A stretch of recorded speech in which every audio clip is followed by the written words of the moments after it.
Can I get a round of applause, please? Come on. Come on.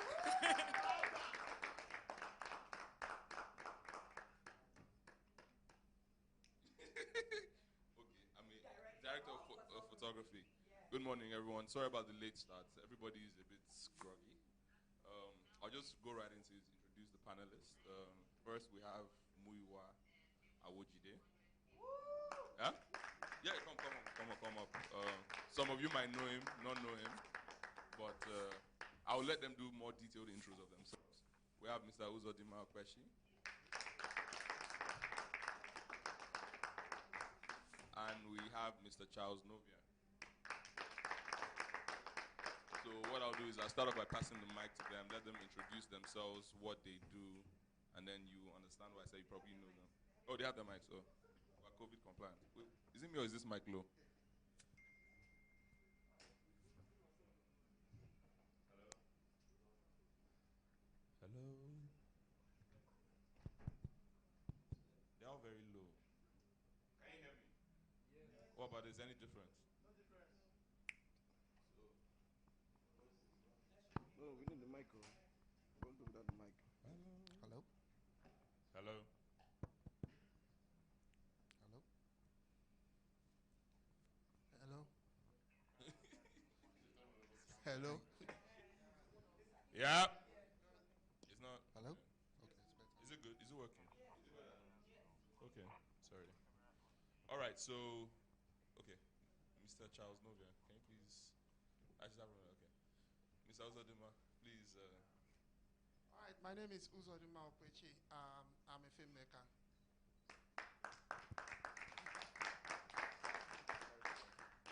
Morning, everyone. My name is Muyiwa Awojide. I'm a content creator and a marketing consultant. Good morning, everybody. My name is Charles Novia. I'm a filmmaker and media entrepreneur. Thank you. Yeah, guy, give us a hand better. That sounds lovely. Okay, so the African film audience. I think we'll jump right straight into it. Looking at that, my first thing is that is there like an African film audience? Is there one African film audience? I know, sort of, if you look at the blurb, the other question was, what does the African film audience want? What do they want to see? What do they want to watch? So, when I say African film audience, what comes to your mind? So just feel free to jump in. Well, I will posit that filmmaking is universal, and since it's universal, the audience is universal too. But we can also rule away the fact that audiences will have preferences, so to say, to either genres or specific themes and all that. But for me, I would say, audiences, yeah, they are universal. And I would like to approach it that way. Yeah. Fair enough, good point. Hello? Yeah, for me, I always, because of my marketing background, I always like to look at a film as a product. And for everything that is a product, there's a specific audience to it. So the kind of movie that you would make is something that would have a specific set of people that I think would consume it, and the kind of movie that he will make could also have a specific set of people that will consume it. So I personally like to always think, based on the fact that it's a product, depending on the kind of product that you've put together, being the film, there could be different kinds of audiences for that particular product. Okay, so I'll just basically say from my own little observation and research, that the African film audience is majorly a television audience, because what the content that gets to them, basically, if we remove the indices of distribution, cinemas across Africa are not really, in high numbers. So what gets to the major audience at the end of the day is what they see on their TV screens. Maybe some of these movies at the end of the day get to the television screens from which they, gauge their acceptance of those movies, or their own assessment of it. So, but it's the African film audience is huge. I think, as Uzo said, the audience is universal, but bringing it to the African landscape or the African market itself, the stories speak to that audience. An African story, a Nigerian story, or even your village story, if it's shown in any other African country, it gets the same reaction, as long as it's a story with heart, as it's a story that where the Africans can see themselves. If you see the way Nollywood has traveled over the years. So the African film audience might not seem overtly sophisticated the way you see it in the other country. That's how it will be. But they are very, very, very knowledgeable about how they appreciate films, what they want to see, how they respond to them, and how the stories, resonate with them. So, my question then would be, so going off of the answers, film is universal, television is universal, it's art, so, basically anybody should be able to approach it. So anything from the UK, Korea, Mexico, we watch, we enjoy, right? So once it's good, and it's what we like, fine. It's a product that might have niches, so maybe specific genres. I might like horror, you might like action, but I think that's also something that is not just African. It happens in Europe, happens everywhere. So let's take that out. So the question now will be, what do the African audiences want to watch? Do we see trends as regards particular types of stories or narrative styles? So is it action? Is it adventure? Is it mythology? Is it drama? Is it comedy? Is it thrillers? All right, I will take that like this. Audiences, first of all, want to be respected all over the world. And I'll say that, and I'll say it, and I'll keep saying that. Every good filmmaker must, first of all, respect the audience.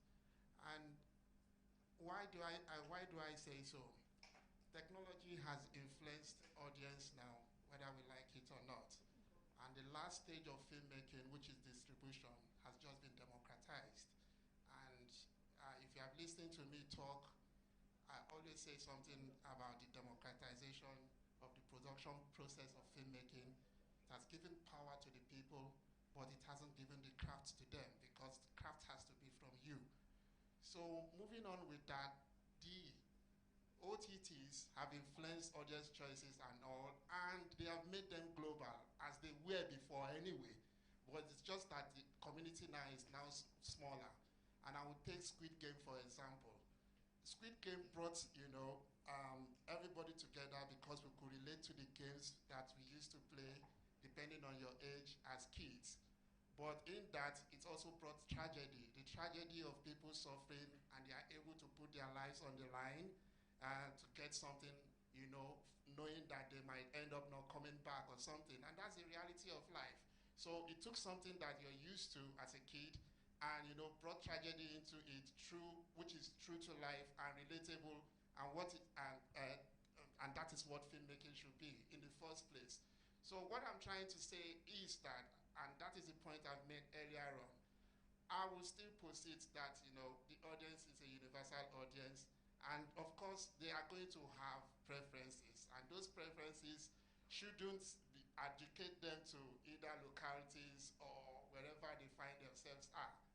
They want to be respected and they want to be entertained. Two things the audience wants. Thank you.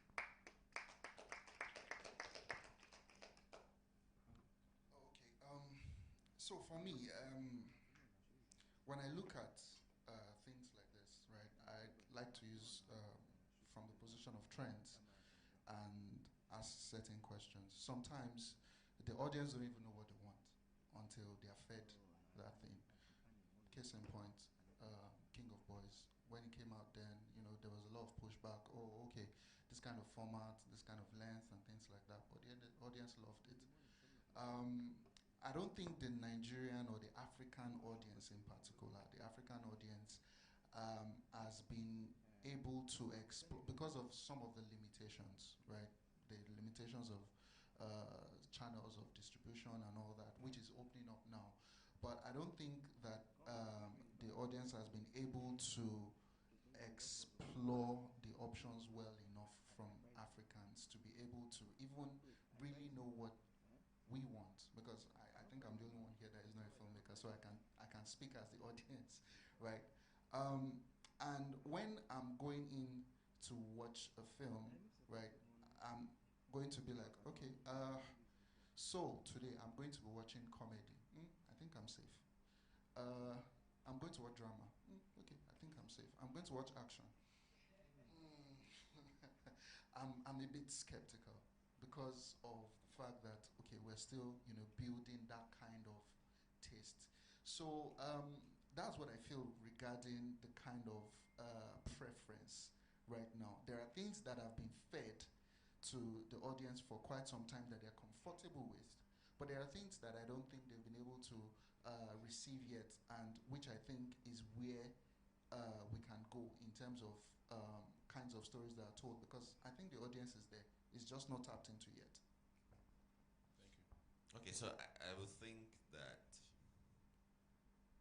when it comes to what the audience would want, if we look at it from a little bit of research, if we see what we see, the foreign productions we see on the screen or the OTTs and all that, the audience, the African audience, definitely say this is from another place, so they would gravitate to. People see versions of themselves or their uncles or their brothers or their sisters in those characters.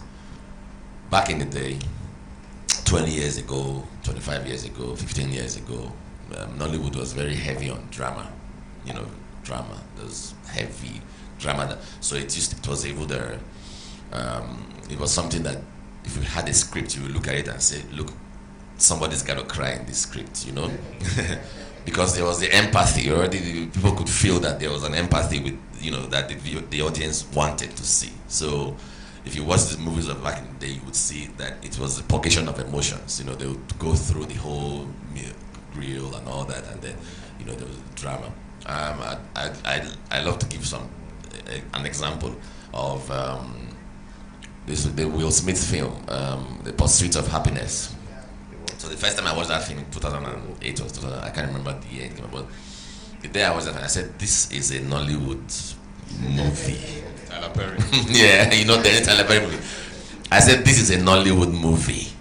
This is not there. I was arguing. I said, there's no way these guys did not watch a Nollywood movie somewhere and then they did this movie, because everything about the movie in terms of, is a grace to grass story and a grass to grace story or something. But you could see the emotional points, the pinpoints, the emotional points in the movie and all. It was all there. And yeah, you mentioned Tyler Perry. Tyler Perry's some of his movies, Madea and all the other movies too. You have the stories with heart, with drama. The big here. So the audience really too is morphing, because the continent is full of young people. So 60% of African continent now, they are less than 25. So we can see in terms of the reception for series like Squid Games, you could know who is really watching, because the older audience could not.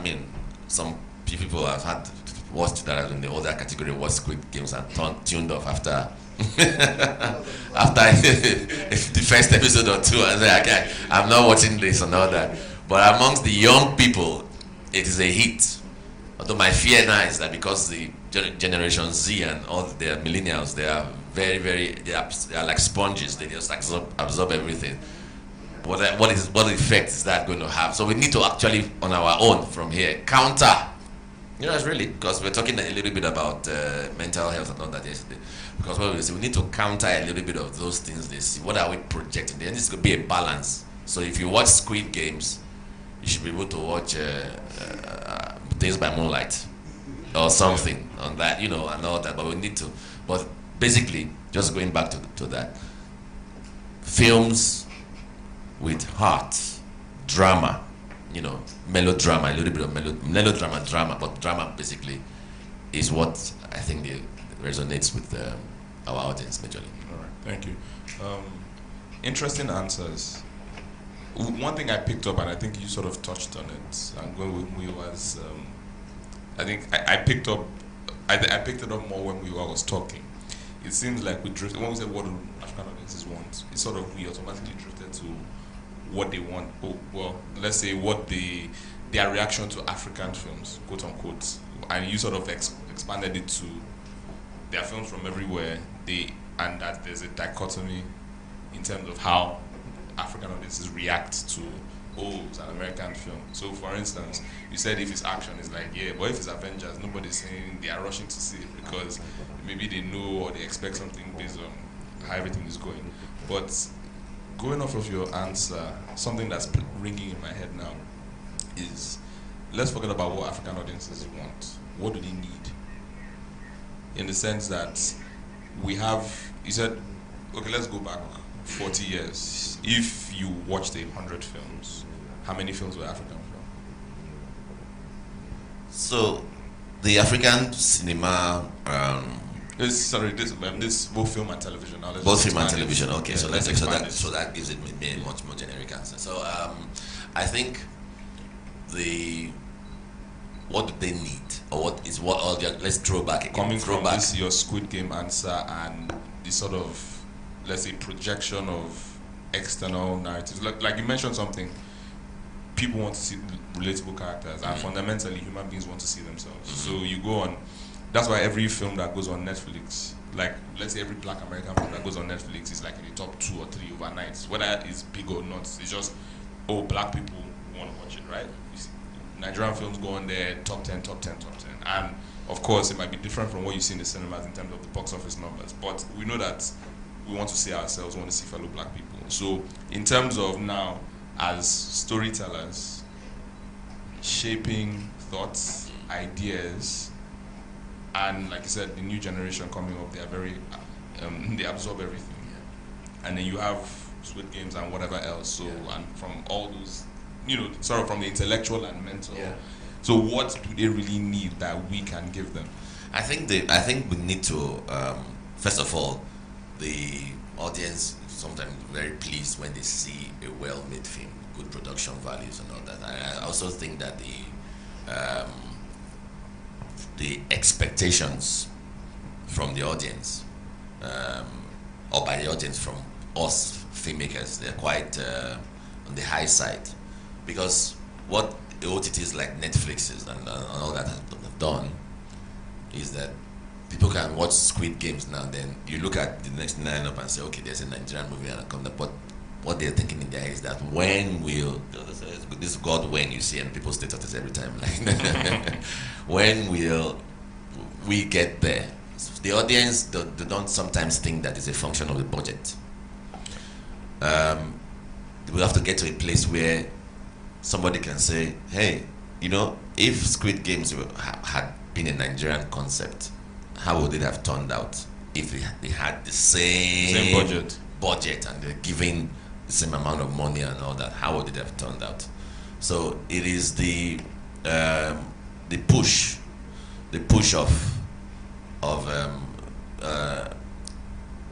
or the audacity actually of the creativity behind it. That is what matters. But I think that we are getting to a place where you cannot fool the audience anymore. Yeah. You can't fool the audience anymore. When so they don't, like Uzo said, respect the audience. So we don't need to have to see productions where the audience would hiss after 5 minutes and say this. Or like I saw some of those reviews online or something. Somebody said, "Thank God I did not waste my data watching this movie." When somebody did the review and said that, so you can see that money, things that matter to them is that if I take my 3,000 or 5,000 to come to the cinema to watch a Nigerian movie, I expect to get what I paid for or more.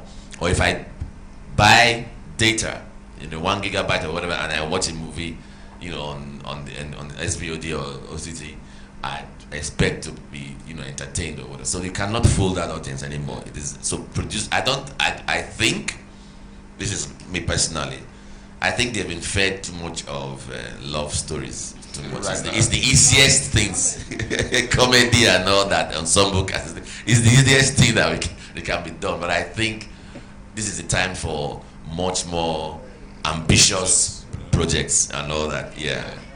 The audience, they need to evolve. That's what the African audience needs at this moment. They need to evolve because whether we like it or not, our film is in its own, as an art form, is evolving. And it is evolving in all the processes and the gamut of filmmaking, from development to pre-production, to production, to post, now to distribution, which has been completely democratized by the coming of the OTTs. So you don't have to depend on a cinema to distribute your films anymore. You can shoot and go straight to an OTT to distribute your film, and that is evolution on its own. Before, you have to go either through the home video route or the cinema route or something. Now you have totally, or we have technology, thanks to it, totally democratized that process, and that was the only other process that had before now not been democratized. That is in the production process of filmmaking. Then come back to the audience. The audience, they need quality, and I've also said earlier on that they need to evolve. In evolving, we're talking about quality, we're talking about 4 times HD, we're talking about 4 times HD, and now we're talking about 4 times HD, 12K region. Yes. What do you do with all these things? Are you using those tools to make a story, or you're making a story using those tools? What is your craft, and what are you bringing to the game? All these things are the things that the audience now have to demand from filmmakers. And like I said earlier on, remember I laid some parameters earlier on. They have to be respected. That's the first thing the audience wants from you as a filmmaker. Don't feed me crap, like Charles said. You have to respect me, respect my space, respect the money that I'm paying, or respect the gigabyte that I just bought with my hard-earned money or something. Respect my time. Yeah, exactly, respect my time. You have to respect the audience. Simple, first of all. And whether we like it or not, we're at a stage in filmmaking where filmmaking has gone digital, and in the digital space, it is insurgent. And once something is insurgent, you don't know what's going to happen the next day. That's just it. So as filmmakers, we're supposed to be on our toes, because the audience now are going to make more demands, because they know that so many things that were not possible back in the day are not possible. Are now possible. For instance, you can't now tell me it's because of budget I can't shoot anymore. Go shoot on an iPhone. Go shoot on an Android. Go shoot on a DSLR camera. You see? But before it used to be, oh, but no. You can no longer say that, because it has been democratized. So we are in a space where we don't know what's going to happen next. And because of that, both the filmmaker and the audience are like thesis and antithesis.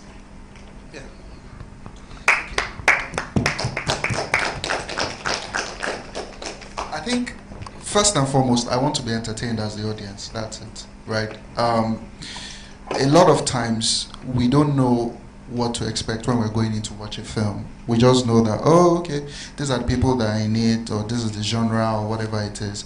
But most importantly, I want to be entertained. And before now, because channels were a bit limited, it wasn't, there were a lot of films that fell through the crack. But nowadays, one thing that I've noticed is films that fell under the radar, when they go out there on VODs and things like that, you can tell the reception. You can measure the reaction that these films really, give off. So if this film normally would have gone into a cinema and wasn't going to do so well, because they lacked marketing budget or slots and whatever it is, and very few people saw it because probably there was a bigger marketer at that moment in the cinema or whatever it is. Now, when this movie goes on digital release or VOD or whatever it is, a lot of people get to see it, and then there's a word of mouth that spreads. Oh, I saw this, I liked it. I saw this, I liked it. I'll give some examples. Movie like, what's it called? Gone. A movie like, there was this movie that was with also Gabriel Afolayan. that there was, yes, the one that was from Benin Republic. Coming from Insanity. Coming from Insanity. These were movies that fell under the radar, right? And they weren't movies that we would go to the cinema to see normally because of drama and comedy and things like that. But when these movies made it onto the streaming platforms, they blew up. And we can measure those reactions. And I'm sure the VODs and everybody is measuring those reactions, and they're like, oh, okay, people want to see this, people want to see this. Some of these movies are not even so technically sound in some cases. Some are not even as technically sound as some of the movies that people see and they're like, and they walk away. They just want to be entertained. And when filmmakers can sit back and craft things in a way that, they look at it well and they respect the audience, and then they look at the process of the production and they're like, oh, okay, if they watch Squid Game, there's a very high chance that the next one they're seeing is my film, and there are the technical requirements to be able to meet. Yes, I'm sure that we can then step up the standard in which we tell our stories. The budget conversation will always be in the picture, but we've seen movies still in this climb that, defeat that budget constraint and still make high quality stuff. So the audience just wants to be entertained with a good story. That's my own take. Okay. What I hear from everything everyone is saying is craft. So question, is it fair to say that with the coming of the OTTs, the Amazons, Netflixes, HBOs, blah, blah, blah, blah, blah, that we are seeing what the audience really likes? So if you go the traditional route, cinema, there are so many gates to go through, and like you said, there are other external factors, marketing budgets, just you might release your film at the wrong time, right? If you go the television route, again, is that channel popular, whatever. But with something like, let me say like an Amazon or Netflix, you go on there, it's one centralized place, every single thing is there. And it's like your choice. And then we're getting to see what people are actually picking themselves. And then you see the reactions on social media. Yeah. Because those things, you can't ignore them. So when you go to the comment sections, you can measure. If you read 20 comments, you can tell what the audience feels or not. Mm-hmm. When Netflix releases their data and they say, in the first 24 hours of release, so and so percentage of people, or number of people watched it, you can tell. If in 1 week that movie is still in top 10, you can tell that the audience loves this movie and things like that. So I think, like you said, it's been democratized, right? You can really, nowadays, you can measure and see that, oh, okay, I think people like this movie. And then you'll be able to build an opinion and tell that, oh, okay, I think the audience is reacting positively to this. Sorry, the last thing I'll also say is, but at the same time, the audience, hello? Yeah, the audience also needs to be educated. The audience needs to step up their taste. I don't know how that's possible, because it's if you don't like pizza, you don't like pizza. If you don't like burrito, you don't like it. But sometimes you can't just develop your palates when it comes to certain things, when it comes to film. But okay, go ahead. Can you like something you've never tasted? You don't even know it exists. I mean, so it was an interesting conversation I was having with someone, and it was something like, okay, we have chefs everywhere, right? A chef that's never made, or that's never tasted creme brulee or something like that, even if you give him the recipe, all the ingredients, can he make it? Does he know when he's done whether he's achieved what he's supposed to achieve? It might look like it, but is it really it? So the other conversation was, I think it was someone that's setting up a hotel, and he was like talking about service, and it was like, he's always like, take your people out to a place to experience that 5-star or whatever service, because if they've never experienced it, they don't know what they're supposed to get. They'll tell you there has to be comedy, rom-com, love this, love that, and some other stuff. What's the category of King of Boys? That's even a very good question. I would say a crime drama. A crime drama. Crime drama. Is it crime drama? So it has drama and crime in it. So that's no, I think I agree with you that drama is the African thing. So, I actually think that this session should have come after the business, the one they were talking about, raising grants and funds. Okay. And all that. This is because the people, audience, yes, and all that I've learned. So I think this was a misplaced session the way it is, because it's quite interesting. Because I think Bright, we were here somewhere. You asked some few salient questions yesterday, and these are some of the answers that those people in some of those panels would have gotten. But I will say that what the audience, in terms of the category, the genre, like I said it's drama, but maybe I'm wrong, but my own, from what I've seen, even what I've watched on Netflix in the past few months, we talked about Gone. Gone, when I was asking, a few days ago, that Gone, I didn't see it in the cinema and all that, but sometimes really, you will see some films that are advertised that run on the cinema, you may not necessarily go, because maybe you know what to expect. So, but sometimes when you see those films on Netflix, they are a surprise to you, like, oh, I missed it, this film was that good, because Gone has all the elements of Nollywood, the drama, and all that. The one with Gabriel Afolayan and Sam Dede and all that. Beautiful film. It may have its own little defects here and there in production values and all that, but it's this very wonderful story. The same thing with Sylvia. I think Sylvia. So there are some films that will not necessarily, they will not make the box office. Yeah.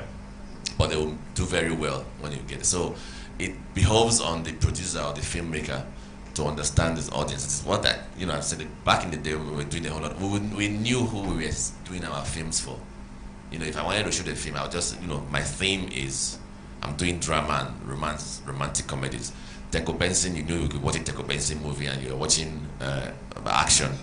You knew you were watching Tade Ogidon's film and you're watching drama. So the filmmaker knew the audience they wanted to reach out to.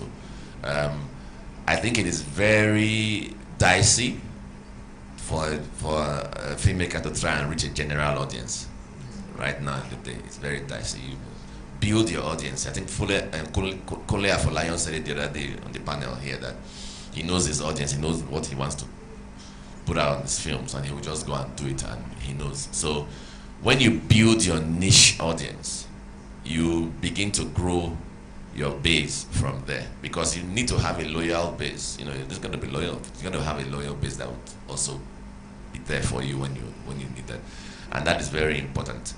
If a George Lucas, is it George Lucas? Yeah.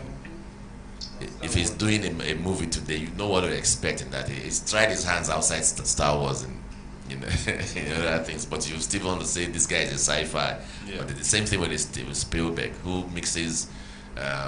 Spielberg is very fantastic in mixing fantasy and drama. Yeah. That's his style. He's very fantastic in doing that.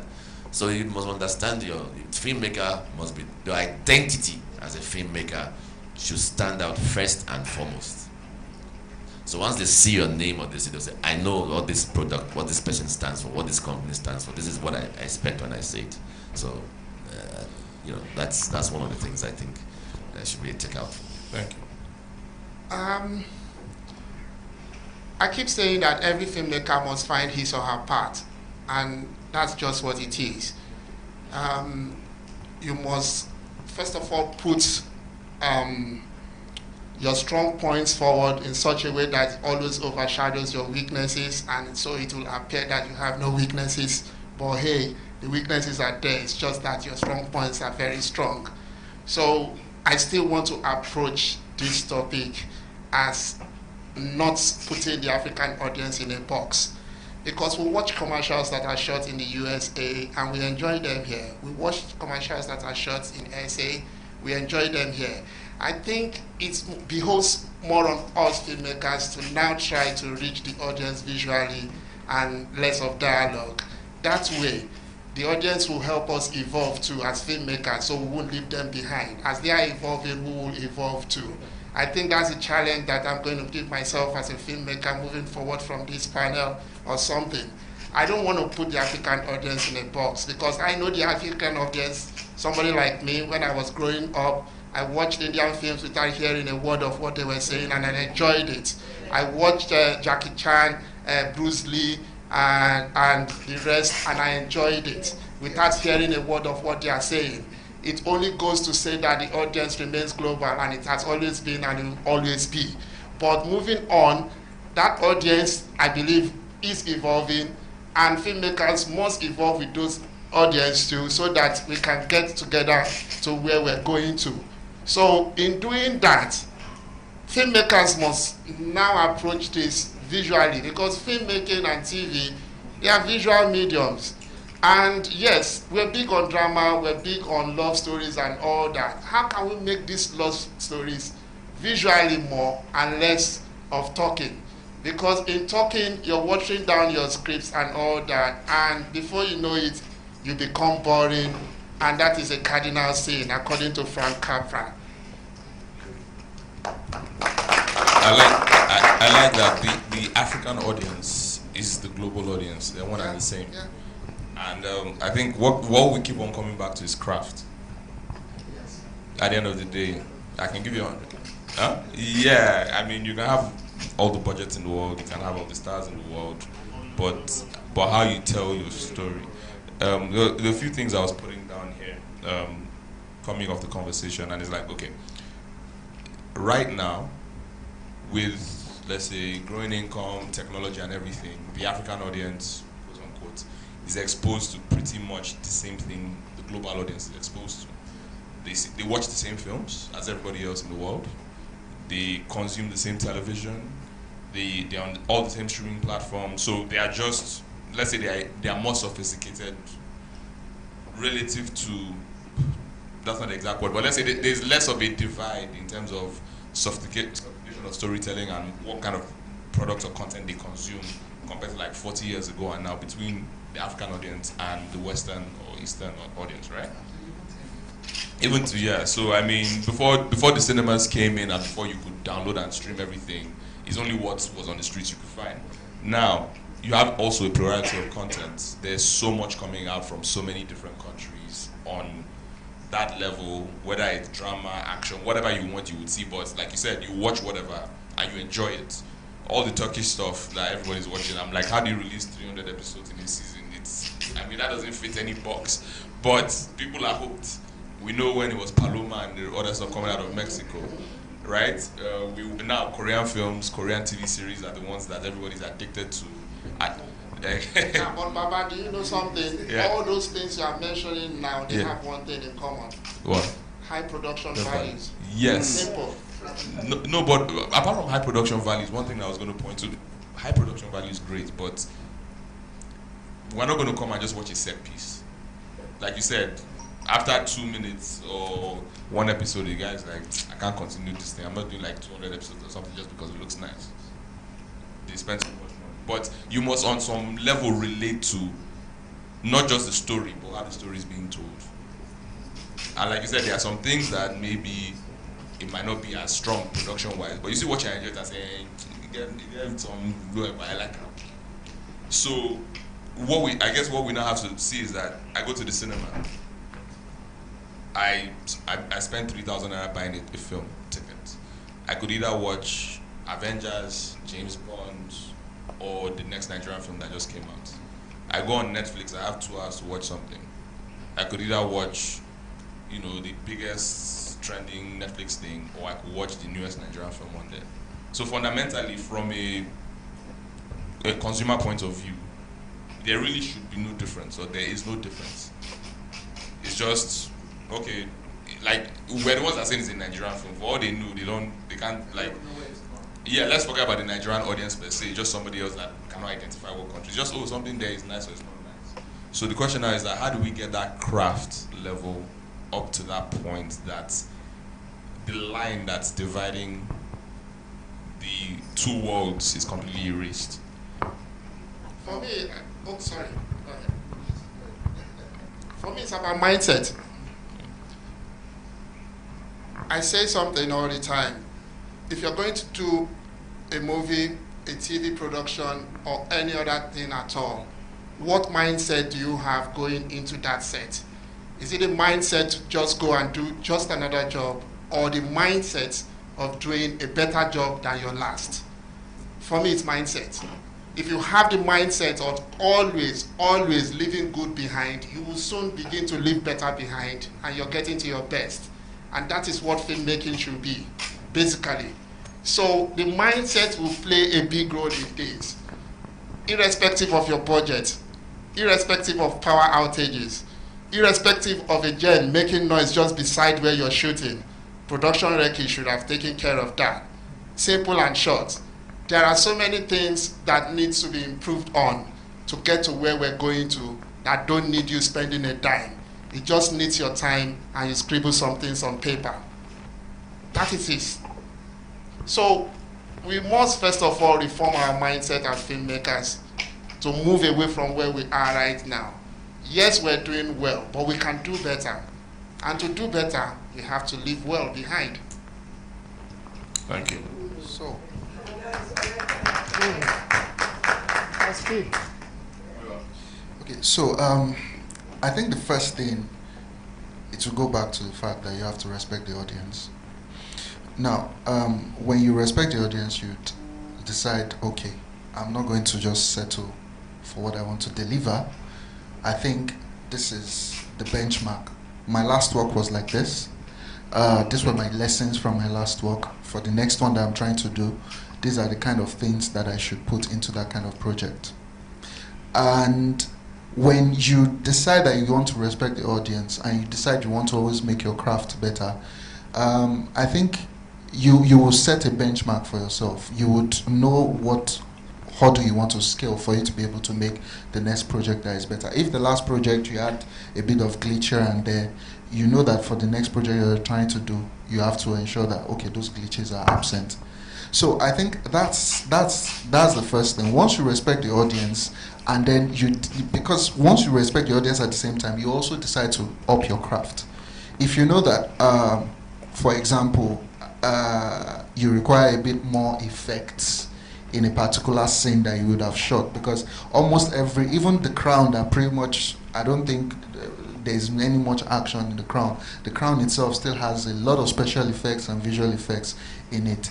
So even in this part of the world, a lot of things you need to do. Elevator Baby had visual, Elevator Baby, had visual effects in the elevator scene when the elevator was coming up. That was. I don't think it wasn't real. It was visual effects they used in doing that. So even some of the most basic forms of storytelling nowadays requires some level of sophistication, and with the need for that kind of sophistication comes, upping your craft and education.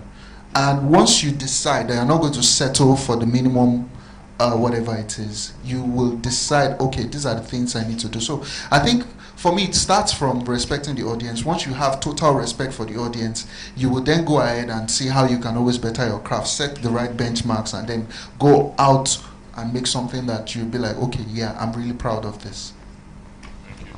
Okay, I'm not going to clap for everything.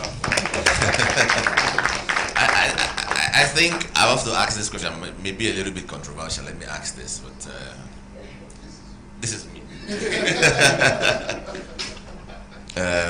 I'm trying to see how to phrase it, but why is it?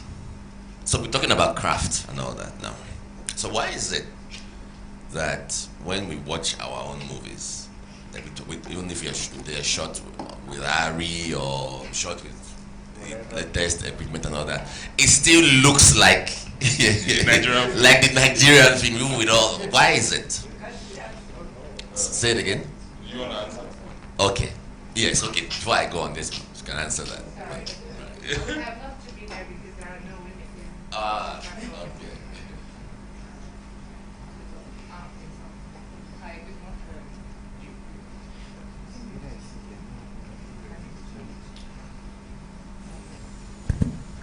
Okay. I'm done. Good morning, everyone. My name is Khadija Alami, and I'm a Moroccan film producer here at the invitation of Choma, which I thank a lot. And it's a great experience, and I'm getting to know Nigeria a little bit more.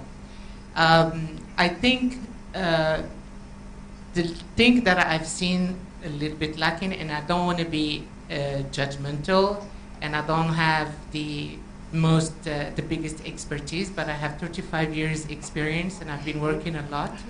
And I'm still learning. I have to say, I'm still learning, like every day.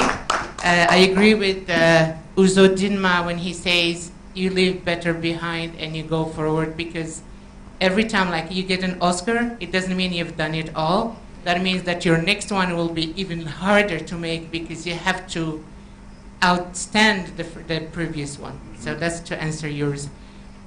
The thing that I've been seeing that is lacking a bit, and we have the same problem in Morocco that I'm trying to help, is story writing, the script. The writing is very, very important. Any film, it doesn't matter what the budget is, if you don't have a strong story, it's never going to be that film that you want to see, that people will want to see. So it doesn't matter if you film with an iPhone, with a HD camera or an array or whatever the technology is out there. If you don't have a strong story, the film will be always lacking something, because that's the basic. It's like building a house. If you don't have strong foundation, no matter how high it's going to go, one day it's going to fall. So voila, that's my input. Thank you. Thank you. I'll add something to that, right? Okay. So I'm a DP, so maybe I'll talk on You're it. saying from this. No, see, at the end of the day, right, the camera is just... Okay, wait. Let me just dovetail on that for your attitude. And so this is... So you watch Blood and Water, the South African one on Netflix. It's an original. Then you watch the crime drama King of Boys, right? And they're two different videos. When, did you get what I'm saying? When Blood and Water came out, season 1, I've not watched season 2, but when the season 1 came out, it was #1 in about 37 countries. Yeah, trended in the US. Trended in the US. It was, there was it was just like On fire. Fantastic, on fire. Our own, I've not seen any of our own productions, whether commissioned or licensed, that have really trended that way. The only one that has come close to that would be the Smart Money Woman, the Smart Money Woman. Yeah, and that is not even a Netflix commission. Trended how many? I don't. I'm asking. You know, they did it. No, but I get what you mean. Nothing trended half as close as Blood and Good, Water. right? So, and I keep asking this: does it have to do? And I'm asking, playing the devil's advocate here.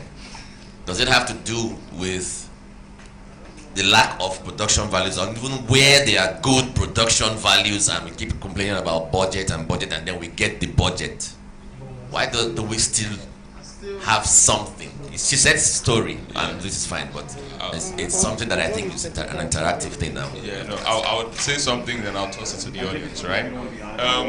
I think it's sort of, I'll just summarize what we've been saying. Filmmaking it's difficult, but it's a very simple craft in terms of it's very straightforward, right? There are processes you have to go through to come up with a concept and then take it to a finished product. And if at your core is to respect the audience and do better than you've done the last time and push things forward and innovate, then you're always going to have a situation where you put in the right effort. So like she said, story, script, the foundation of everything, that's your building plan, your screenplay. So if your building plan is faulty, every single thing you do is going to be faulty, characters will come out faulty, you won't get the audience going. Now, I always like to refer to film as the ultimate art, because I say it brings together all art forms: music, photography, writing, performance arts, anything you can think of, fashion, you know, they all have to come together. So why film is extremely difficult is that you need professionals in all these different art forms to be at their best.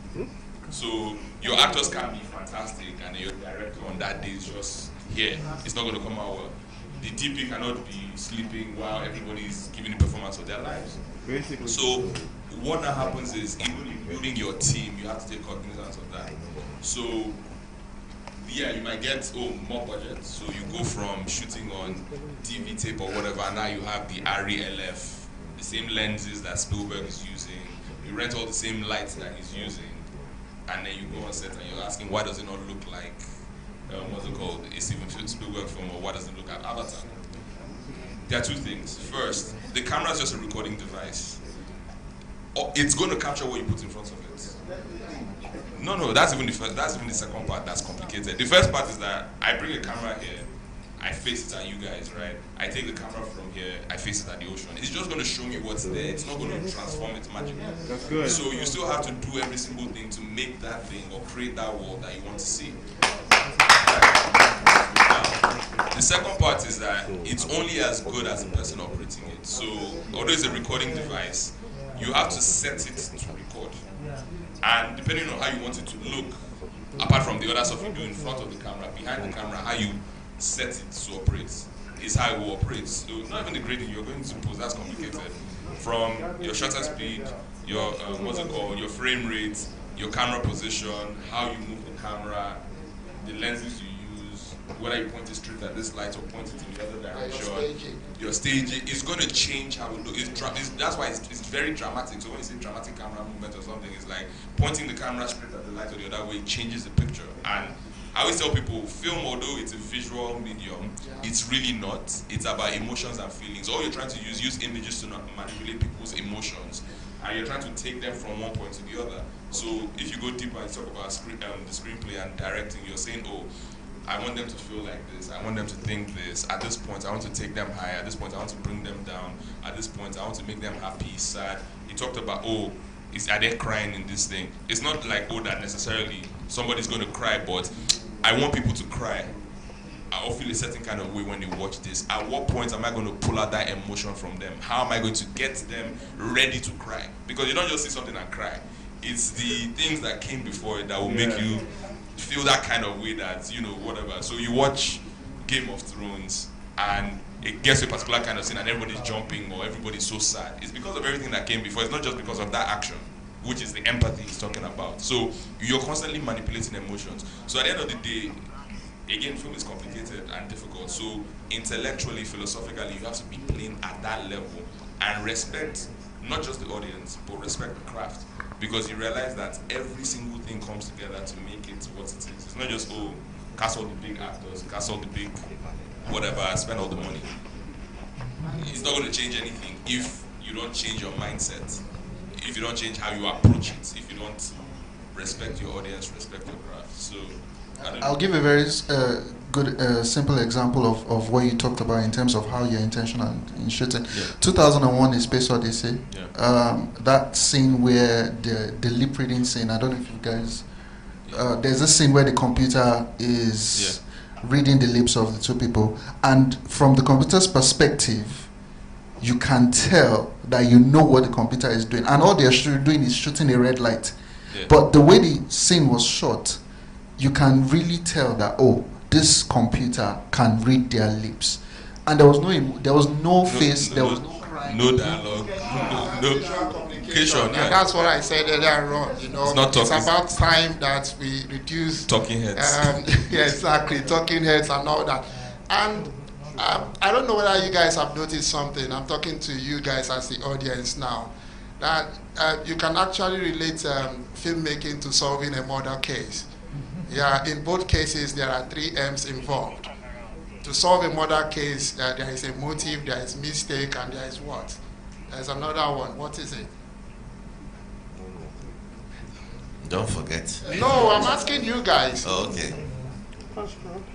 I want to know whether you guys are following. There's a method. Yeah.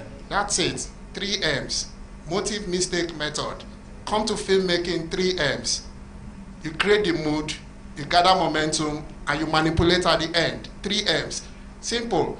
So, like I keep saying, everything boils back to you as the filmmaker. What kind of film do you want to make? Juan the Hugh, permit me if I've murdered his name, that is the showrunner of the Squid Game. At the time, had to sell his MacBook Pro for $650. He was that broke and almost out. Yeah, nobody. Really? Yeah, because they didn't know it was going to be. You won't be broke for long then. No, the next one you go hammer. You understand? But nobody wanted to give him a chance. So I always tell you, people, it is not peculiar that you're looking for funds. It is not a peculiarity to Nigeria. It is all over the world. That's the standard. Filmmakers will always look for funds to make movies. So don't go there on a pity party on yourself that, oh, if I had an uncle that has given me this or something. No, it is not peculiar to you. It is a worldwide phenomenon. But that is why you must have the audacity of belief. You must believe in yourself as a filmmaker and believe in your craft and what you're bringing to the table. Because this guy did the same thing, and that is why at the end he got $2.4 million per episode. And there were 9 episodes of Squid Games. And I'm sure Netflix is going to give him a blank check this time. Because with $2.4 million per episode, he has gathered over 100 million views over Bridgerton that was shot with $12-point-something million per episode. So that tells you guys something again that I've been preaching. It's not about the money. It's a story. You see, yes, you need a commensurable amount of money to make a good film. But hey, it is not just all about the budget all the time. It's about the craft and what you're bringing to the table. And like Hamida said, sorry, did I get that? Khadija, as it said, it's about the story and how you approach the story. The art of storytelling. Don't forget, filmmaking is formulaic, whether you like it or not. How you now manipulate the formula will tell whether you're a filmmaker or a good filmmaker. Audience, right? Yeah, but I just wanted to say something too when we talk about story, and all that. The stories, because one of the things, you know, I'm a writer director. You know, basically, if you follow my career, one of the things I noticed too is that we have a crop of writers that want to ape, in quotes, ape too much of the foreign stories. You're trying to bring stories that have no verisimilitude, you know. And we are saying, oh yes, maybe it's a mix of genres you're trying to do, but if your stories are not relatable to the audience, first of all, know your audience. That's like what I keep saying. You know your audience. There's got to be there's a technique. There's a technique in all of these things. There's a technique. And sometime in 2003 or so, I was doing a whole lot of movies, big movies. But then one day, an idea came to my head, and I said, you know, I want to do this story. It's just a story of one of my smallest budget, small budget film. I didn't spend, no, not even, that was the second smallest budget. The first, this is called Husband and Wife. Husband and Wife. It's a story just two couples having wahala in their, you know, in their marriage, but just 4 characters and in one room for 70 minutes. I didn't spend up to $500,000 then in doing that thing, and I just pushed it out. But you know, that film became the film that took me to the US for seminars, workshops, everything, and because the story could resonate. If your story it has its audience, if it has heart, if it has power, you must be able to do so. I see a lot of writers just trying to, you know, copy. Yeah. Check. No, it doesn't work like that. Exactly. You want to create. So when I even watch some of the movies because when you're watching a movie, you're actually watching the story. You're watching the screenplay. Yeah. You know, when I watch some of the movies, you see, I'm like, no, that's not Nigeria. There's something. People are, so, like Khadija has really said to about the story, we need to do. There must be a research angle to every script you do. So sometimes it's lacking in research. Back in the day when we were shooting movies, we would go see. I as a filmmaker, I would go everybody. Sometimes on Mondays, do Mota, Iweka Road, you know, but not do Mota. When we were releasing films on DVDs and VHS. On Mondays were the release dates. We would go there. I would go. I would sit down with the marketers. I would watch how people would come and buy all those VHS, and I would keep asking questions. Why are they buying this film? Why does it look like this film is the number one? And the marketers will say, oh, it's because, have you not watched the story? Because they are getting direct feedback from the audience and the buyers and video clubs and all that. So they are saying, if you see this story, this woman, this. Then they'll tell you, first of all, tell you the story. So you got the story. Then they'll tell you, this actor is the favorite of this. So you as a producer, you know, so at the point in time, so if you were there as a writer, you understand the trend of the story trend. But then you as a producer will say, okay, this is the reigning actor. This is the actor they want to see. So it's not just going to use that actor. How do you use the actor different from the other things he has done? We have to be very ambitious about this. So it's not just about to say stories. The writers have to really do a lot of research and things that will resonate. So I'll just end there. Thank you. No, right. Yeah, once she speaks, we'll go in. Thanks. Hi. So just to talk about Uzo Dinma was talking about it doesn't matter about budgets. I'm going to give you an example of a movie, a Persian movie, it's called A Separation. In 2012, won the Oscar for Best Foreign Film. The budget was $800,000 and the box office was $25 million. Okay? What? Now, this is not what I wanted to point out.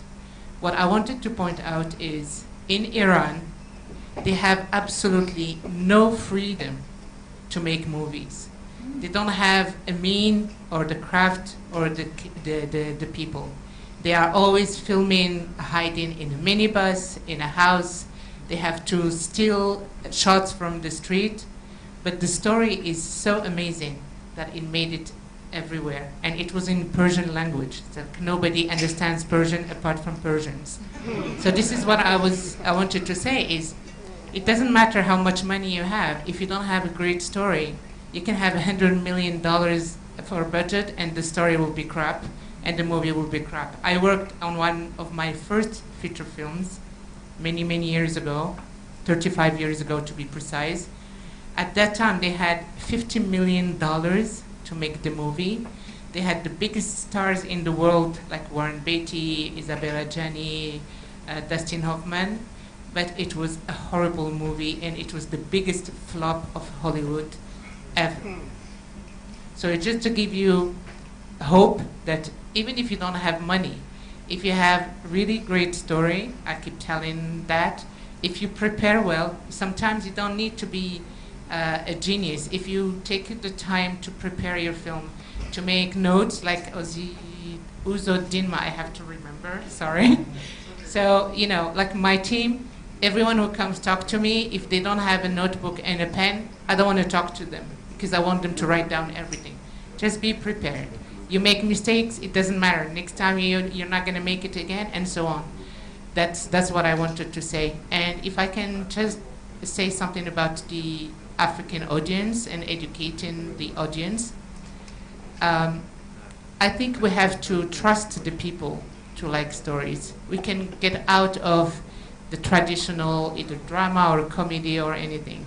Because I've seen, like in Morocco, we always had the same movies at some point, and people were saying, oh, but the audience will not like this. If we go out of these boxes, they will not like it. But at some point, some people dared to make different movies, and there are really box offices in Morocco. There were different stories from the usual ones. You just have to be daring. In film business, you have to be daring and adventurous.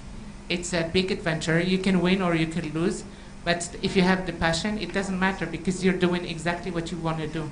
And thank you very much for your time. Okay, good morning, everybody. My name is Bright. Okay, so what I want to say is still in relation to what she said, and it picked from what the veteran Charles Novia asked. Because for me, I feel that's very, very fundamental. He asked, if you go to this streaming platform, it's not about us having originals, but how do this stuff we do compare? Now, with respect to story, I think a missing link, a very strong missing link, is development. That development process. There is a process. So we can talk about the story and the fact that we need to do research and give time to it, but how much is really committed to development? If we say development, the story is the foundation of film, which is really, really true. Because no matter how great the cinematography or anything about the film is, the audience, 15, 20 minutes into the film, start asking you, what's the story about?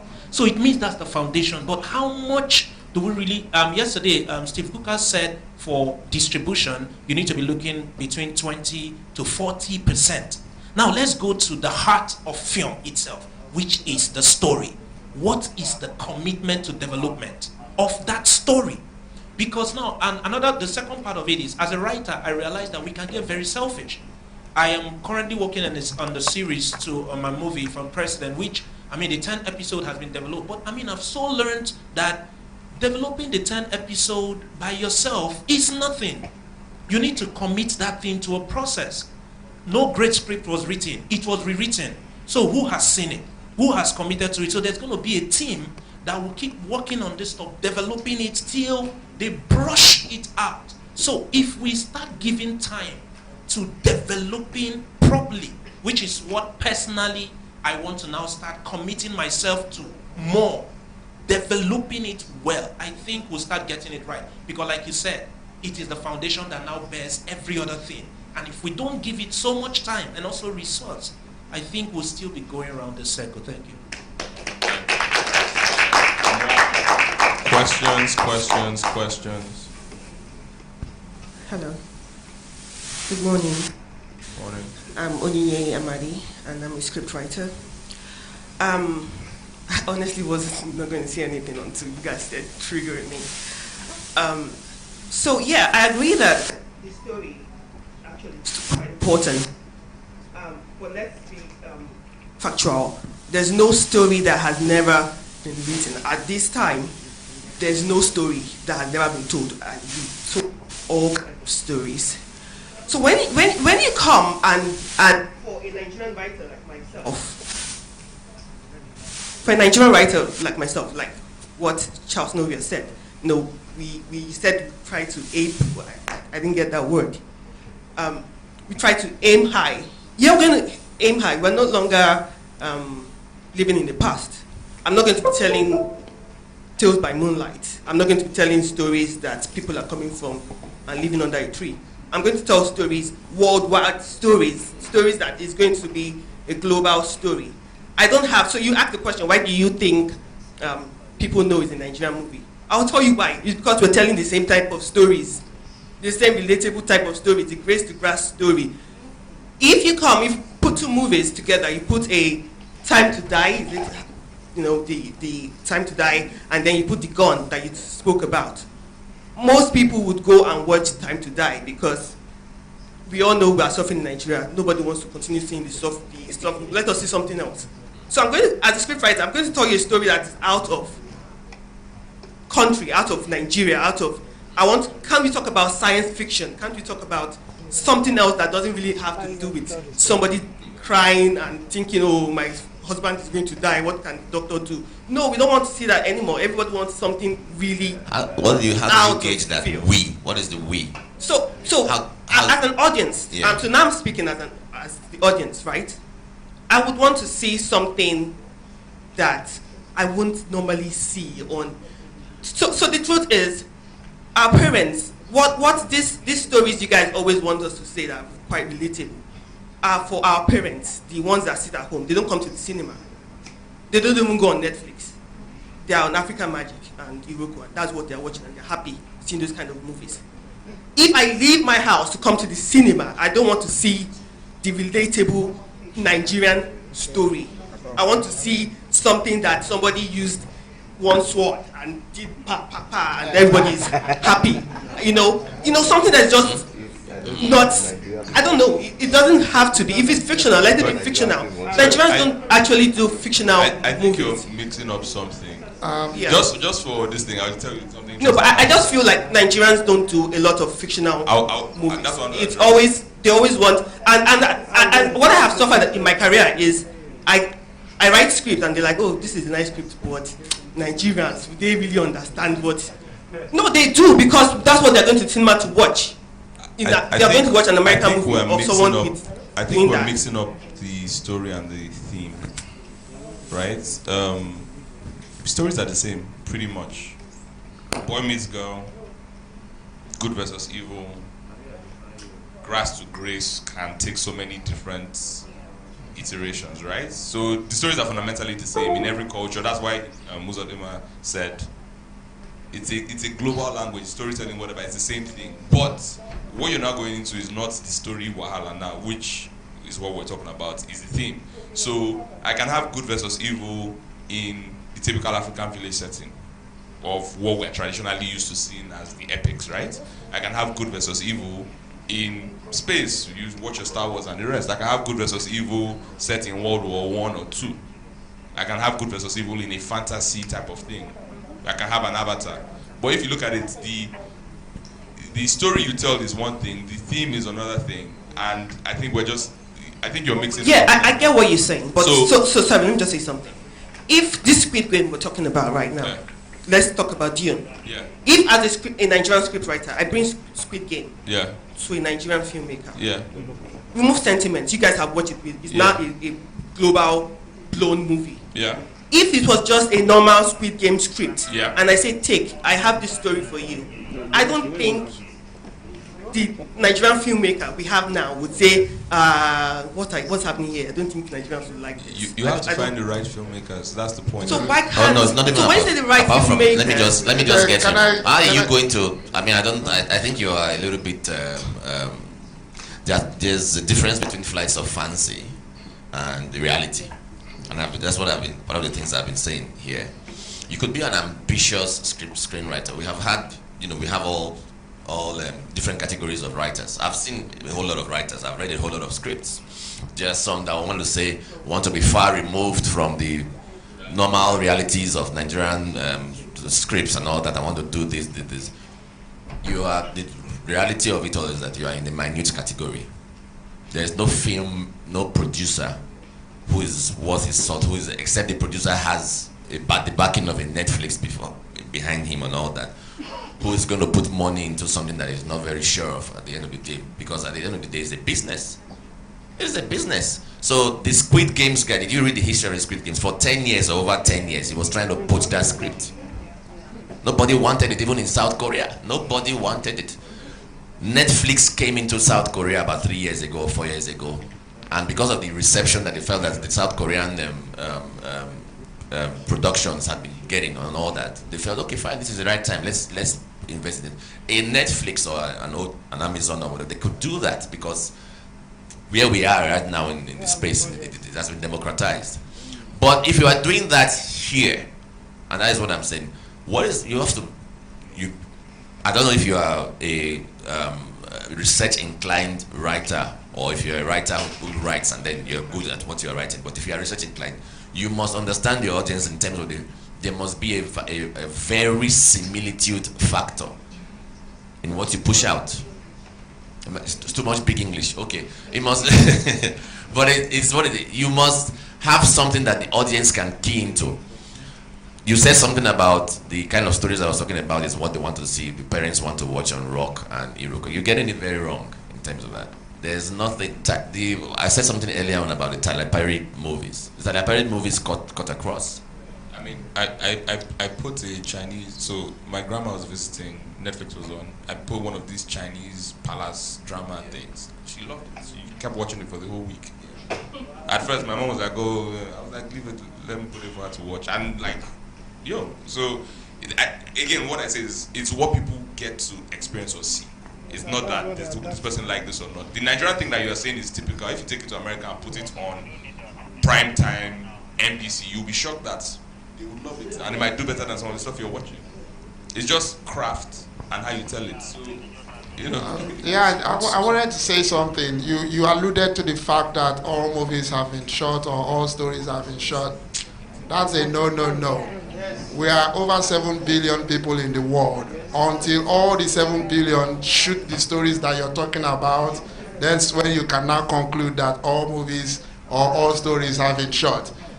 Since they haven't been shot by you as a filmmaker, or by you as another filmmaker, or by you as another filmmaker, it hasn't been all shot. That's just it. I needed to correct that.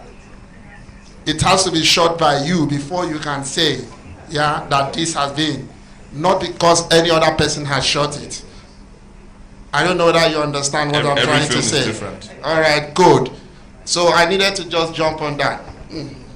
Yeah, and something I would say, I could feel your passion from across the room in terms of the fact that there are stories that you feel could be told. And I think every project has its bottleneck or challenge it has to face before it eventually gets to the big screen. Avatar had to wait 20 years, or was it 10 years, for the right kind of technology for it to be shot. Squid Game waited 10 years, and there are so many of these stories. Amina, 5-6 years before it finally, he just said, screw it, I'll just put it out. I think you need to, if you have stories that you're burning to tell, you need to find the right partners who you're all passionate about and just tell it. First version, first draft, whatever it is, you have to just find the right people. That's what you just need to do. So that way, whatever story it is that is inside you, it could be the next Squid Game. So just find the right people. If the story is well, and these people, you guys can all believe in each other, find the funds. Everybody as a filmmaker hustles for money. Kunleo or whoever it is that is still starting, everybody hustles for money. So I think it has to be the same with anybody that is just coming into the game. And there are opportunities now with all these plenty platforms for you to be able to make. It can be a pilot. You can just shoot a 10 minutes, 5 minutes pilot and shop that around. And from that, you can get whatever it is to be able to make the stuff. And you now tell the kind of story you want to tell that you would say Africans are ready to watch. Okay, we have two people. Okay, just go ahead and go. Hello? Yeah. Yeah, hi, good morning, everyone. My name is Ben Elekochi. I'm a DP director. To be honest, I'm happy to be here today, and I feel privileged sitting in front of you guys and listening to you talk about all of this, especially film. I think Mr. Charles Novia said something earlier about, he said something about niche. Or you have to find your, it wasn't particularly niche that he used, but kind of like finding what works for you and staying to that.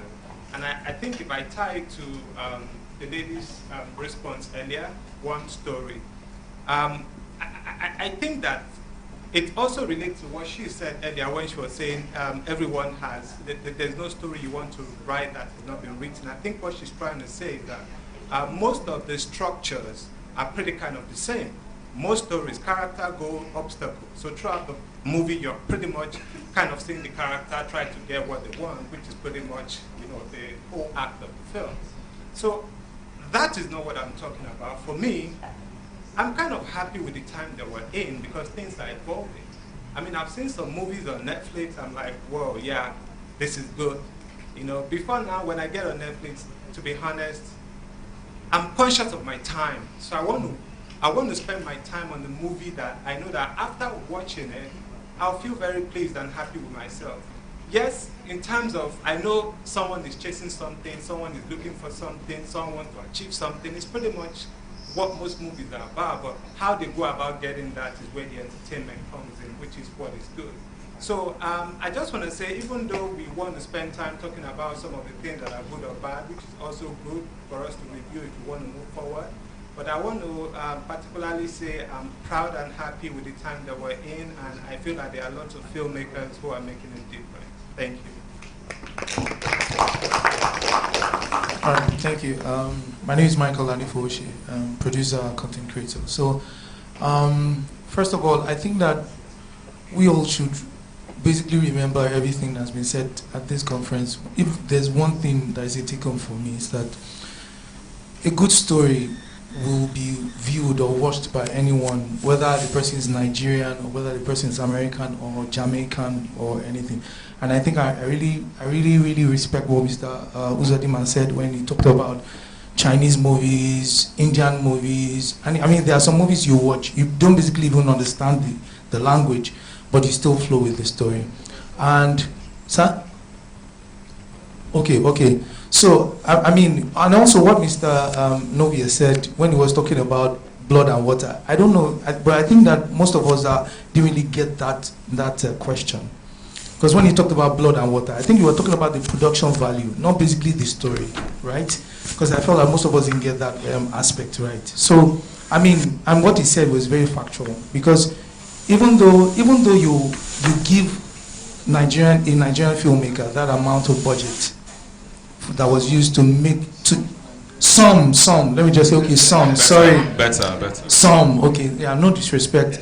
But I'm just saying that even if you give some, you might not still get that level of production value. That means that there's still a lot more that we need to do. Like if you go on YouTube, for instance, I wanted to go into YouTube content creation one time. If you go on YouTube, like how many Nigerians on YouTube really have very solid production value, like some of the videos we watch, like you're talking about Marcus Brownlee, most of those guys will have very, very high production value, you know, unlike people like we have now. We have Tayo, we have people that are really making a difference in this space. The fact is that most of the YouTube videos are shot with the same camera. We use the same production software, you know, but there's always a difference in the quality that they release and the quality that we have. So I feel like there's a level of work that we need to do, even as content creators, to really match up. Yes, our stories were getting there bit by bit, but I feel like even when he was talking about budget and everything, even though we keep making excuses that, okay, budget, it might even get to a time where the budget is available, but we're not still making top-notch quality products. You know, so I think that to a very large extent, my take home from this would be that no matter the budget, make something good, you know, and for me that's solid. Blood and water.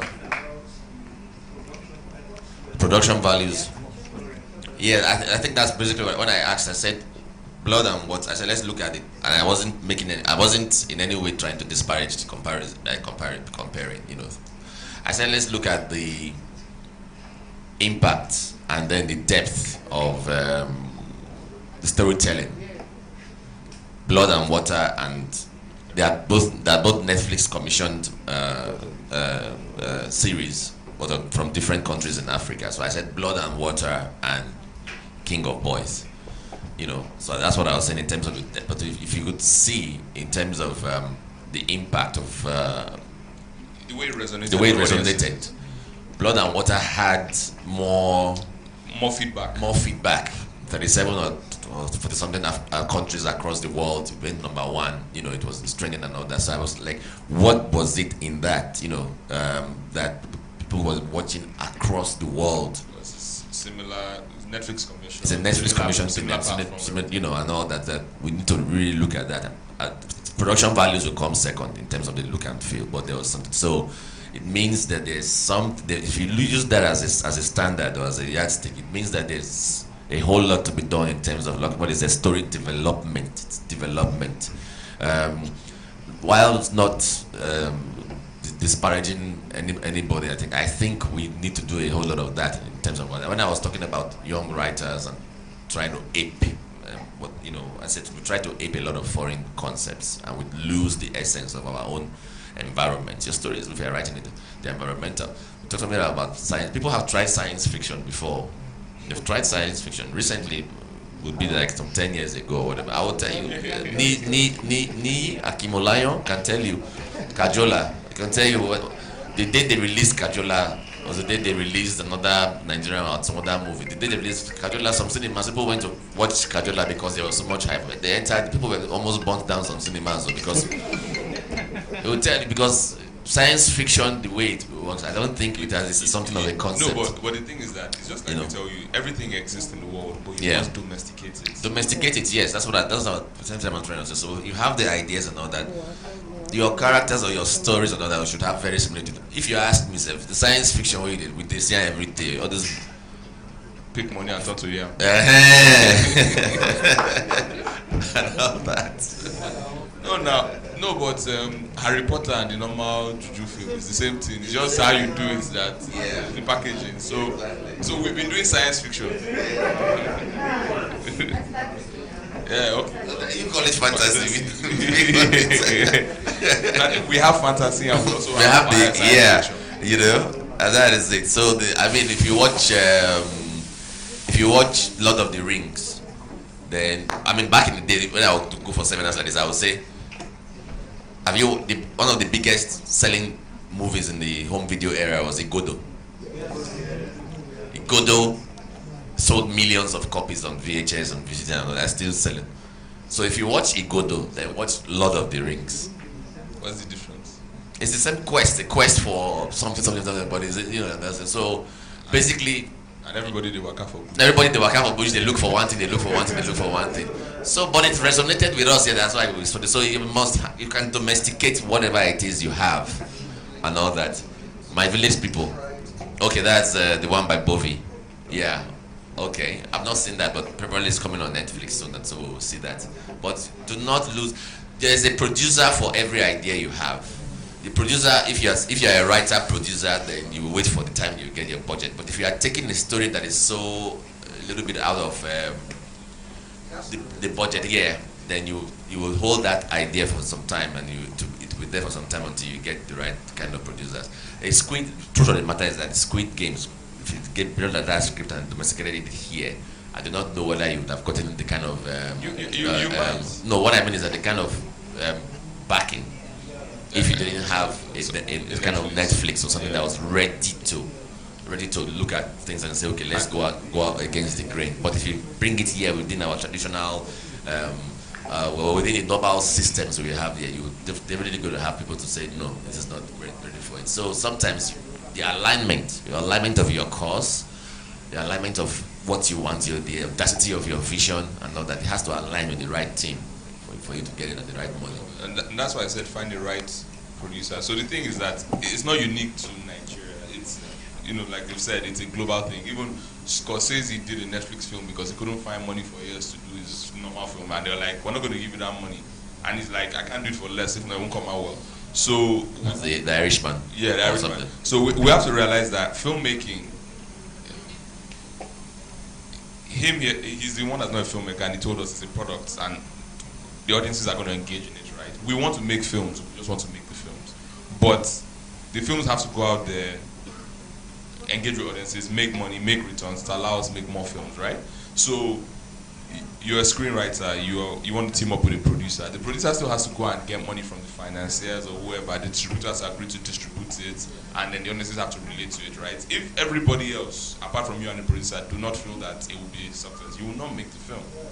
So it's not the producer being mean or not having a vision. It's just that, hey, these guys are not ready to engage in that kind of thing, not right now. Like you said, Squid Games, the guy had to wait for like 10 years. It's not that he didn't know what he wanted to do or whatnot, but it wasn't the right time. So you also find your tribe, find the right people you can work with. Filmmaking is a collaborative thing. Find the people that are on a similar wavelength to you, on a similar journey, and when it's the right time, you do it. Like, I think we're spoiled here because when you guys started off, you just, I want to make a film, and like 6 months or a year, you raise the money, do it, it's out. But like every single where else in the world you're making a film, you're going to do like at least 5 years on that project, minimum, from idea to it coming out, and that's if it's quick. If it takes time, it's going to be like 10 years. I mean, there's a fella film that's been going on for like 15 years, and it's changed like 5 directors and different studios, and they keep pushing it. So it's just, some people write screenplays, them Scorsese writers will tell you, they keep it, then like 20 years later, they'll come and do it, because that time nobody was going to listen to them. But now, technology, audiences, people have seen things. So I would say don't beat yourself up. It's part of the journey. And it's just, you probably go back to that screenplay and fine tune it, and then when it comes out, and it's what it is. So yeah, I think we have 5 more minutes. Yeah, thank you. My name is AK Street, and I'm a movie enthusiast. So I've been watching Afri for the past 10 years. Babagba is a witness, and I realized to come here, and I feel so bad. The past 9 years, the same things have been said. People come here with internal motives, not open their minds to learn. When you say the African film audience, I just put it to the music business straight up. There are different audience for every talent. The Brimo audience is loyal to him. The Burna Boy audience is loyal to him. Who are you selling to from your room? Who are you writing from your inception? You have to have an intentionality of what you want to do before you get the camera on. Not because of PR. What I think is wrong with most times in the movie industry, Nigeria, yeah, we have so much PR and we have less production processes. You can have a movie that has so much blogs taking those stories out. When you get to watch the movie, you are disappointed. You just give an instance. If you have 34 number 1, just like I'm looking at the B-ball chart, you have done so well. If you have no number 1 in any outside the country, you have done so badly. That means you only have a PR process in Nigeria. You have no organic process of movie making. So what happens to the audience? They have known your pack. These guys will just do proper PR and do pay Linda, pay these guys to post stories. You want to watch it. but originality of the film is minus. Essence is doing wonderfully well because from the recording, it was intentional to the distribution. Now, yesterday, we were doing pitch yesterday. Pitch is as good as what you do on DSPs who sell music also. Nobody will give you free money. There's no free money anywhere. The audience has to be what you put in mind. You can't do everybody. There's a Kano audience, for instance. There's a Jigawa audience. There's a Borno audience. There's a Lagos Island. There's Lagos Island. There's Lagos State Island. That means Aja, Lekki, VI, Ikoyi. That's all island do. There is the mainland audience. Who are you selling to? You keep saying, the lady was saying that if you, my sister, it's until you do it, you have done it. Until Whiskey recorded the song, it was not a star, but he said it himself. That was 12 years ago. Let's just try and look at the way music is going is because everybody is intentional about what they are doing. Nobody will help you because you are a movie director and so would you feed me? But because you're a good movie director, I want to work with you. If you're a good script writer, I want to call on you. I'll give you a last line now. All of us know Super Story soundtrack. It's not in the cinemas. While I think I was intentional about doing the soundtrack first, he was intentional about it. We have grown past that age, and from Super Story owns a TV channel. When you wake up to write, try and remember that you are fighting like the music business guy. You are writing like you want to get one, the cool, a Burna Boy, a Whiskey, the Davido. From your project, because your project is your market, it's your product. Your movie is the Davido. Your movie is the Whiskey. If you are not doing that from Ogan, you can't get it. Sorry, if they give you $10 million, you still do rubbish. The song you even hear, do you know how they record the songs? It's not a fancy studio. Let me just make you laugh. It's just the intention of recording. They record from their rooms. Where do you tend to shoot from? If you don't change that idea, you keep coming to Africa until you wait for grant. Grant will not grant you. Thank you. Let me just add to what he said. You know, when you are young, you are a new writer or a new producer. We used to get that back in the day when we were also doing films. We just see people who come and say, "You guys are doing rubbish. You guys are doing nonsense. I'm coming in. I'm going to change the whole thing." Those of us that will start laughing and say, "Okay, no, now enter." After that person has gotten his fingers burnt once or twice, you go say, "Oh boy, now wow." Now they try. Because you always have that passion, so definitely we will recognize that passion. But what your passion and reality, they're two different things. They're two different things altogether. But it shouldn't stop anyone from having that ambition to be the change maker, as well as it shouldn't stop you. But the reality is that you can enter a system and study the system and say, okay, this is where. I gave an example, and so this is the direction I want to go. This is the audience I want to go for. So everybody, because the business is diverse, so everybody has their market. So you say, oh, this person is specialized producer for action films. This person does this. This person does that. Because CG is horror and all that. Yes. So horror. Actually, I don't know whether horror does well here because we are already living the horror story, really. So I don't really. I watched a conversation. It was probably like 25 years ago, between Martin Scorsese and Francis Ford Coppola, and they were having this chat. And directors, we respect them, gone Oscar type of thing. I mean, Ford Coppola is probably the most successful film director in the shortest period of time possible. This man racked up 5 Oscars, like 4. Would I say 4? Was it 4 or 5 Oscars in 7 years? I mean, he had a writing Oscars, almost like 3 directing Oscars, soundtrack Oscar. Like he just did it. And they were talking, and what came out with that conversation, they basically said was that obviously they are author filmmakers. We would like to say, I have my story, my idea, I want to write and direct and produce it, right? And it was like working with the studios. How do they do it? I have to do one for them, so that they let me do what I want to do. So it's one for you, one for me. And it's constantly that trade they're doing. So that's why you see somebody like Spielberg, if you really watch him, what he loves is those nice little period dramas. But the guy will give them one commercial film, and then they'll make a lot of money, and maybe they'll give him 50 million, they'll do one big film that'll do like 500 million. Then they'll now allow him to do his 20 million or 10 million naira small film about World War II. Then he will give them another one, then we'll do another film about World War II. But he has to constantly give them that thing that they need to make money, and then they're like, we don't mind losing money, just take this one and go and do your thing. So from the screenplay point of view, right, write those stories, those crazy concepts that scare you, write them, still keep doing it. But also do the ones that you want to do that maybe conform a little bit more, right? And as you do that, it might take you 10 years to come back to those other ones you're writing, but that helps you build your profile, your credibility, helps convince the kind of people that will take a gamble on you, because like, oh, this person is a good screenwriter, this person is like actually solid, so what they're doing is a bit crazy, or I don't understand it, but I trust them enough to say, let's just give it a chance. But if you're coming out and your first thing is that out of this world crazy stuff, and you're not willing to do anything else, it's going to be a problem. Except somebody is just going to take a gamble on you completely, which it can happen, but it's not the norm. So yeah. Just one last word. You just have to respect writers or kind of writers.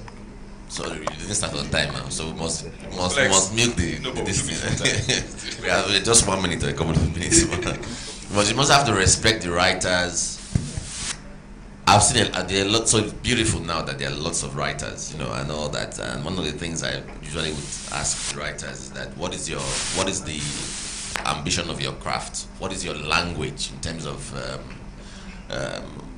how visionary are you? What is the visualization of your ideas? Then how do you write? A writer actually should be like a psychiatrist doctor, or a psychiatrist, because a writer is creating characters and is living in the lives of each of the characters. So what you could see from some of the writers too, that their style is linear. It's just one. So, but these are the times you must respect writers who have been writing, especially the television writers. I've seen writers have been writing for soaps for years, and some writers who have been writing for movies for years. You need that kind of experience. So if you are new or not, you have that idea, but you need to join. It's a symbiosis of. It's just a symbiosis. Join forces with others who are also experienced, and then your ideas can crystallize. Those kind of things, you have a little bit of that experience, and you crystallize. But the ambitions that we have right now, which is a good thing, I'm quite happy that these are the best times to be a content creator in Nigeria. Because if you had asked me 10 years ago, we actually thought 10 years ago that this where you are right now, this cinema, was what was the game changer. You understand? 10 years ago, I don't think there was really Netflix in heavy proportions the way it is. But 10 years ago, we were all saying, hey, cinema has come. If we had 1,000 cinema houses across the country, so everybody was excited about it. So every decade, something happens.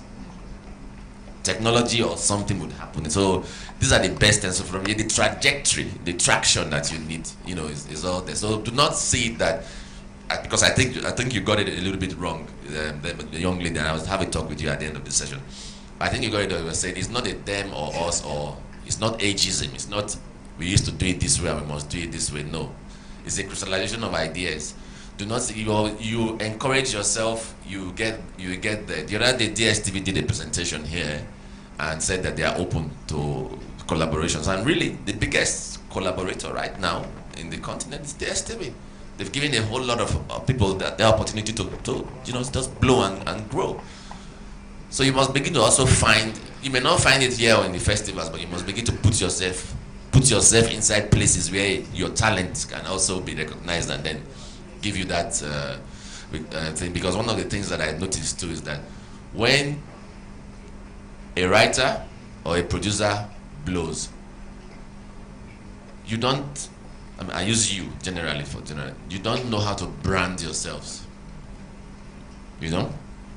So, in a way, your work becomes bigger than you, which is okay. That's fine. But then you can walk into a place and then you don't know you. That could have been better, fine, some few years ago, but not in the present dispensation. You need to brand yourself. There must be some kind of personal branding, that you must bring to yourself, so that people would, because there's going to be thousands or hundreds of people coming in too as well. So it's going to be very much more competitive than it is now. So what makes you special? What is that brand? What makes you that brand that people can say, okay, this is bankable? So that's it. Thank you very much. So, sorry, let me just... No, I'll let you finish up. There's a lady that wants to speak. That's the last one from the audience. Then thank you so much for the time. My name is Kemi Osai, CEO of Jinx Chem Enterprise.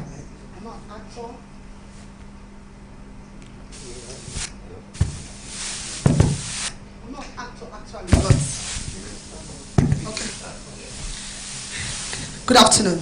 My name is Kemi Osai, CEO James Kem Enterprise. I'm not an actor. I was invited here by my sister, an actress. My question is this.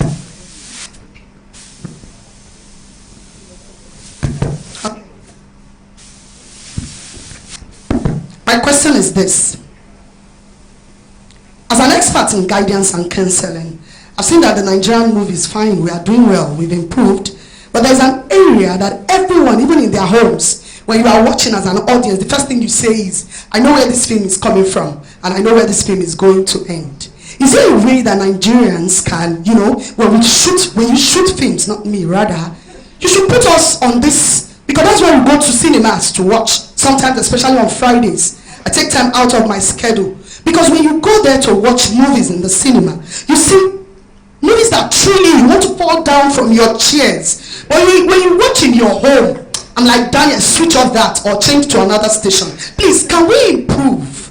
Let's give people things, even at the comfort of their bedrooms. Like my husband, he will tell you, don't watch Nigerian films. What do they need to tell you? Marriage, don't marry. My mother said marry and not marry at the end. Please, can we do things that will make us, even in our rooms, want to chop up? Like this elevator baby, it shocks, but when you are watching it, you don't know where it's going and where it's coming from. I am not saying that other movies are not doing well. Awesome, Nigerian films are perfect. And another thing we look at when we are watching films in cinemas is the, how do I say it now? The picture quality. Whether the storylines are proper or not, the first thing I look at, MJ, was the picture quality. As I see the picture quality, I'm in love with the film. If you can improve on that area, Nigerians will do exploit. Thank you so much for the time, for the question. Thank you. I guess that's the audience. The audience has spoken. But I appreciate that. We get that feedback every time. I'll just give you a short example. So back in the day when it was 20 years ago or so, when we were doing all that, we used to get this kind of reaction from people. They would say, so funny enough, they would say, you see some people, middle class people or guys in Ikoyi, and they'll say, I don't watch Nigerian films. Then that was all they liked, because their wives were buying VHS and putting it in their bedrooms and they were watching. Then African Magic came and demystified all that, so they were forced to watch. So the question that came out of it, one of those seminars we had, they said, I think it was even in the papers then, somebody wrote it, they said, why, in spite of all the hiccups, in spite of all the deficiencies, why do you still sit down and watch at least 2 minutes of a Nigerian movie? So you know what you're saying? If you can catch, so how does Netflix, how do they do their rating, their data? They said that if you watch at least 2 minutes, that's how they know how many people watch. You have to watch at least 2 minutes. So if you watch it and you get into a living room and you see people watching it, there's no way, one way or the other, that you cannot stop and watch for a minute or two to get an idea of what it is. If they can capture you for 2 minutes, that means that person or that producer has potentials to capture you for 2 hours. It's all a work in progress. It's all a work in progress. You must always put that in my mind. We do things, we are shouting budget. Budget has now come, budget has come to improve now, and then let's hope we see those improvements. But it also has to do with the audacity of course, of ideas. You understand? It's the ideas, better screenplays, better development, everything going on, and then the industry is going to be, I think, like I said, it's going to be better in 10 years' time by God's grace. All of us alive and well would have better stories to tell than this. Definitely. Thank you. And quickly, I think there is also a misconception here, madam. Every story or every film is predictable. In most cases, the actors don't die. Yes?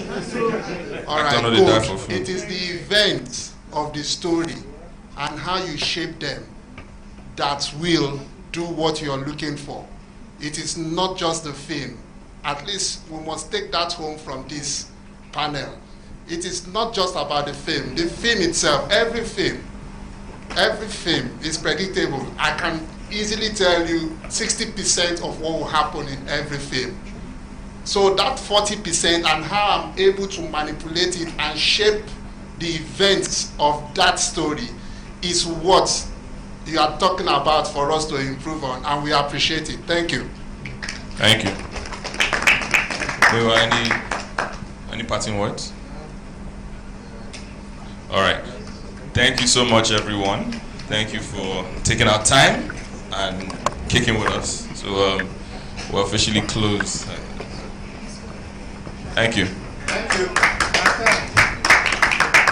Hello, everybody. Please endeavor to pick up your belongings as you leave the screen, so you don't lose it before the next session. Thank you very much.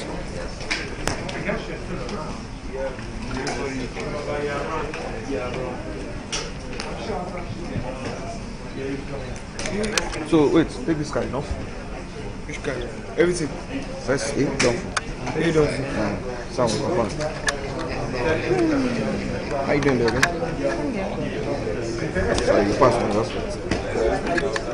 You said somebody was stealing stuff here yesterday. Yeah, that's what I heard. Even we said we are missing, we are losing some things. Batteries, chocolates. That's crazy.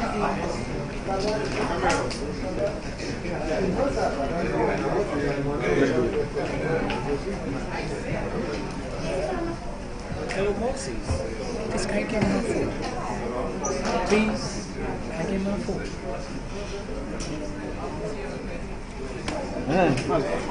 No go drag on me.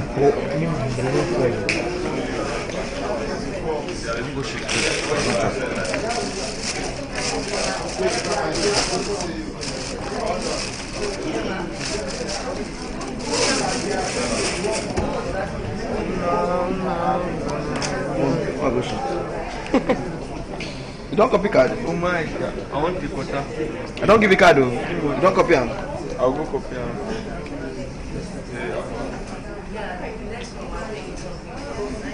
That means this session take be that. 32 days don't go be that. 32 gig don't finish. Just no. It's I think it's 2 hours.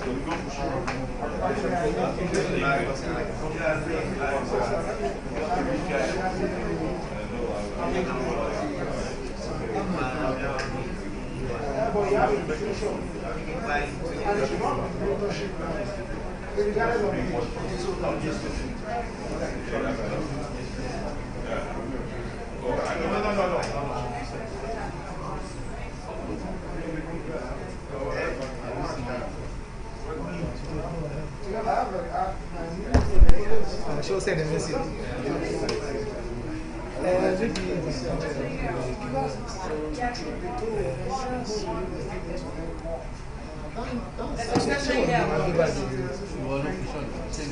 My goodness, I know they understand them sometimes. Like, so, I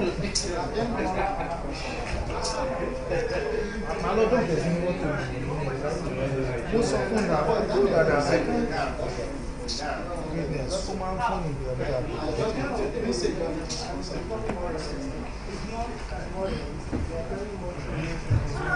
up, you ask us.